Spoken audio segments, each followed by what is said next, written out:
The U-20 World Cup arc is already doing an amazing job at showcasing love for all of the Blue Lock players, and I am loving it. Team Nigeria is also an interesting first country to face off against, as I am beginning to root for Onazi and friends to actually make something happen. What's going on, everyone? My name is Animasu, and today we'll be taking a look at the official release of Blue Lock Chapter 316, titled I'm Here. Y'all already know the deal, but let me remind you all to make sure that you've subscribed to the channel, and feel free to chat with me through the comments or my community Discord. Without further ado, let's get right into this week's chapter.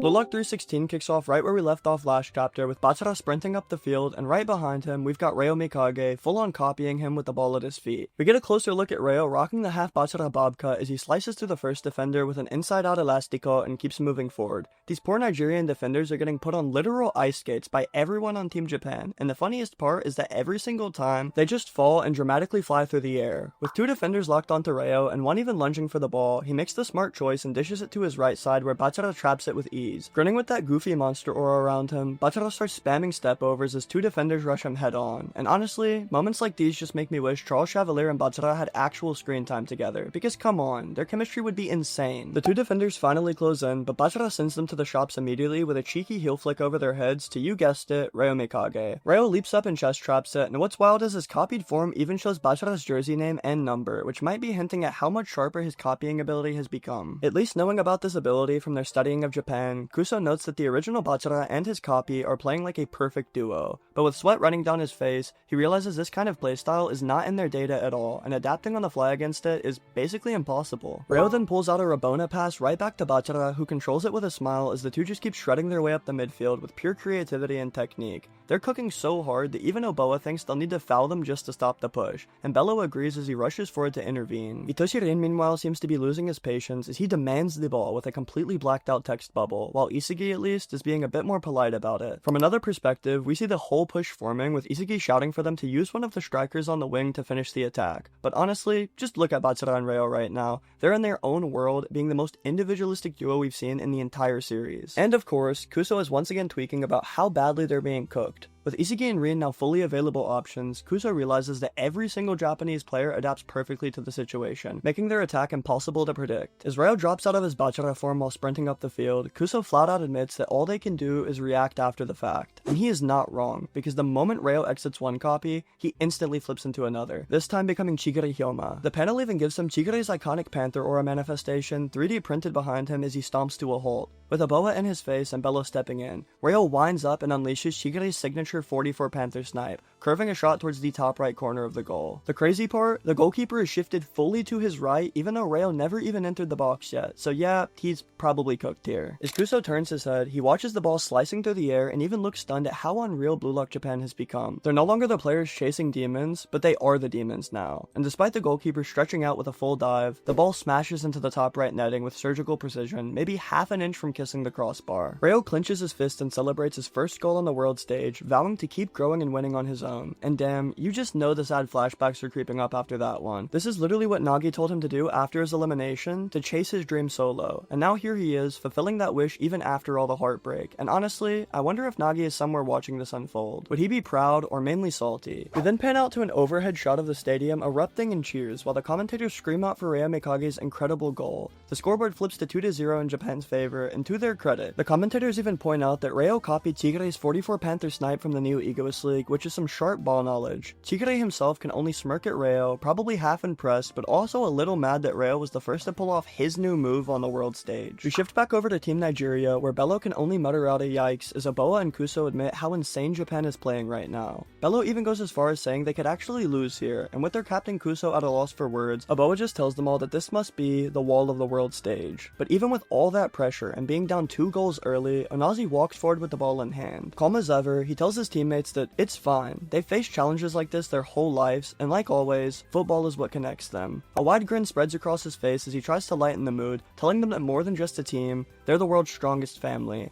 That sparks a flashback to 12 years ago in Nigeria. The streets are alive and bustling with noise and energy, but our focus narrows on the Lagos orphanage. Outside, a young Bello and Aboa are playing football, while Onazi sits sulking alone in the corner with Kuso quietly watching him. Later in their room, Kuso finally speaks up and asks why Onazi never tries to make friends with anyone since arriving. Onazi just side-eyes him, curls tighter into his ball, and stays silent. Kuso even invites him to come out and play football with the others, pointing out how much fun everyone else is having. He tries to get through to him, stating that being alone is never fun for anyone. Kuso even opens up about himself, saying his parents also got sick and died too. That one word basically tells us the same thing happened to Onazi. Kuso explains that's why they're both here now, and how he's been able to integrate because all the kids share the same pain. Together, they've become family. But even after Kuso shares something that personal, Onazi curls up tighter and ignores him. Frustrated, Kuso scoffs and walks away, tossing the ball towards him while telling him to just keep living a lonely and boring life. In response to that though, a ball smacks Kuso in the back of the head, and Onazi screams that he is not lonely. What follows is basically a full-on temper tantrum meltdown. Onazi stomps and shouts over and over that he is not lonely, and it's honestly heartbreaking. He's just a kid overwhelmed with grief, unable to process being left without his parents. Then, almost out of nowhere, he bolts past Kuso, snatching up the ball and charging straight towards the field. He first shoves a hand into Kuso's chest to push him aside, before Aboa steps in and challenges him, asking if he's trying to start a fight.